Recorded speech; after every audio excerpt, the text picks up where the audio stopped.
কথাটা বুঝতে পেরেছেন? দাঁড়ান, আমি ক্লিয়ার করছি তো, আপনি মধ্যখানে বলেন, ক্লিয়ার করছি।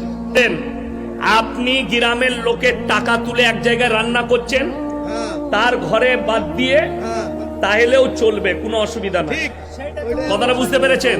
আর যদি বলেন যে না আমরা ওটা রান্না করব না, যে যার পারে ঘরে করোগা, কুটুমজনকে নিয়ে গিয়ে খাওয়াবে, সেটাও জায়েজ আছে।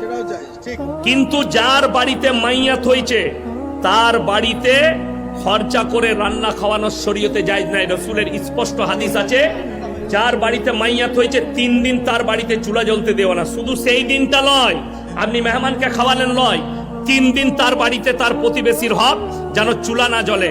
তার পারের লোক কালকে ভাই রান্না করো না, আমরা আমার বাড়ি থেকে তোমাদেরকে খাওয়াবো, এটা খাওয়াতে হবে। তার ডাইনের, তার বাঁয়ের।